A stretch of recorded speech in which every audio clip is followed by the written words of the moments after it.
Okay, back to the ground floor plan. What we're going to do, we're going to modify these walls according to this thing here on page 10.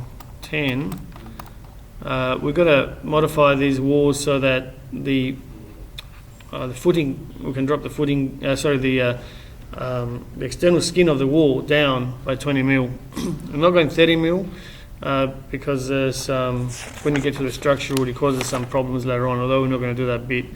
Alright, so let's just say the 10 mil that's left over is for the mortar joint for this instance. Alright, so to do that, unfortunately, if I show you here what happens, if I go to the section, I can bring this down by clicking here normally. Hold on, but it's not, got the wrong thing. Try getting the wall. Alright, so if we go down here, I can actually bring this thing down, but the whole thing comes down together, and that's not what I want to do. I want to control the brickwork separately. So Control Z. I might just make this a bit more colourful so you can see it better. Alright, okay, so what we need to do is actually change the wall properties so that we're able to move one skin independent from the other. Alright, so the way to do that is, in the notes is a little bit sketchy in the way it works, so it's best to have a look at this if you haven't got to that part as yet. Let's go to the ground floor plan.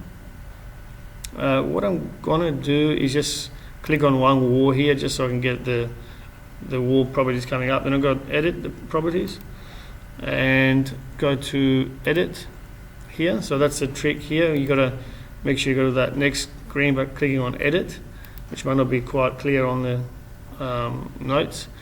Alright, so once you're in here, the next trick is to do this preview button on the bottom left, and again we still can't see the modify button, although it's nearly there, it's grey.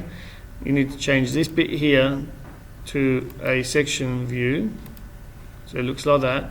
Now you get the button appearing, and now you click it once. Now the button's highlighted, and basically that's where the screen is in your notes, with that button there. Somehow you got to get to that position, and that's not clear in here. Alright, so we need to add more instruction there, and I apologize for that.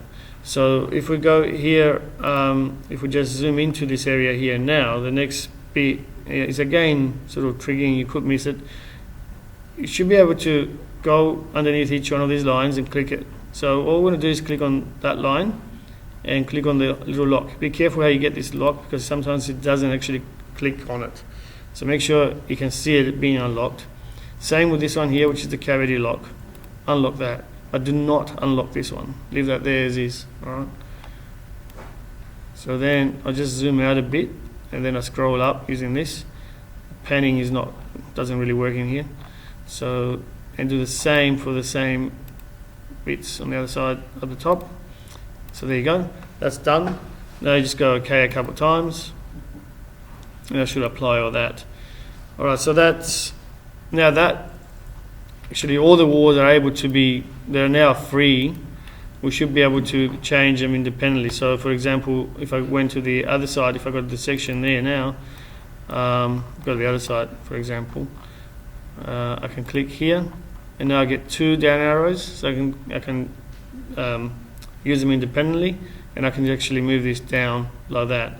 You can do that independently, or you can just go through and just do it on the, easier to go on the floor plan. I'll just undo that.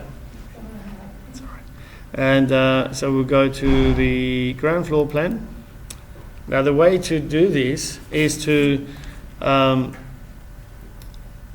I would recommend you do it this way, where you just, because if you do one wall, then you have to, you know, for example, I'll click on here and I can change the properties of that wall, but then I've got to do this one again. So it's best to pick up all the walls and just do them at once. If you do them on the section or something like that, then you're only picking up the two walls, you're not picking up the other two. So what I would do is just hang it right over the top of this wall here, go tab, all right, and then left click. Now I'm getting all the walls. Of course you could just click on each one using the control key, but if you had 50 walls to do, it's easier to just do that if they're joined. If they're not joined, the other way to do it, and this is a common feature right through Revit, is to just right click over one of them, okay, and then go select all instances in entire project, then getting all the walls. or you might just want it invisible in the view. Same difference here. All right, so we'll get that, and then just head back to our notes here. So we've done that bit there. So page 17 next. No, that's the roof, sorry. Okay, so what we're going to do next is actually still on here. We've got to change these numbers here. So the base extension has to be 20 and the top extension 110. All right, so okay, it's a bit confusing because the bottom bit's on top, but anyway, let's go here. So the base extension, so make sure you read these right. This one here is the one you want. You want that minus 20. Right, 20 millimeters, and you want minus 110 for the top extension. All right, always double check minus 110. It's not the end of the world if you. Sometimes you end up putting it on this one here, and then you think, oh, what's going on? So you just go back and change it. All right, so now we don't see anything in the plan view really. Nothing really happens, but you can double check on your section, for example, and you find that this has dropped down by 20 millimeters.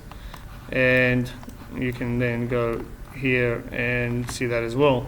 And of course, if we've got a section the other way, you could look at it the other way as well. The other thing you do is go to your 3D and just have a look around. You can just zoom in and check like that. Zoom out a bit, sorry. Sometimes it does help if you make it shaded in this instance, because you can, it's a bit of a contrast here, so you can see. But now if your footings are not quite like that, and it's easier to show you in the section, like if they're not lining up with the edge of the wall, then you have not done it probably in the earlier video where we did the footings, where you did the alignment to be to the right, the justification. So you can always fix this up anyway. And a lot of people, so for example, if I can actually rec this here, I'm not sure if I can do that. Let's see if I can do a left, for example. Applying. Yeah, see, if you're sort of sticking out like that, what you can do is actually, while you've got it highlighted, you can use this button here, align, and now please select line or point, I'm reading down the bottom here, or point reference for alignment. So you might say, well, I want to align it with that wall there. You've got to be careful here because I've got a door frame sticking out as well. So align it with that and get this thing here, and that will align it with that. But that's sort of cheating, really. We should be doing it with having the the proper right alignment, because still, even though I did that, if I click on that particular one that I just changed, it probably say left rather than the right alignment, even though I just forced it to go in, but the alignment is actually on the left hand side.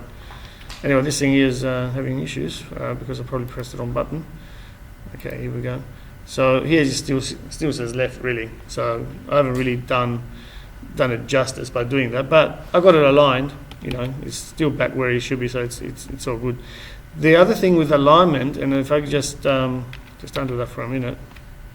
If I go back to the 3D, a lot of even though this thing is aligned, sometimes people want to align it anyway, because if I go to align and I select this in 3D, you can do it. You can select the wall. You just got to be careful how you select it. So it's that wall I want there with this thing here. Now nothing will change here because it's still aligned. But what it does, it gives them this little lock here, which means if I lock it to that wall, and if I move the wall, then the footing will move with it. So that's sort of tightening it up a bit. All right. Anyway, I thought I would just throw that little bit on the end of that for you.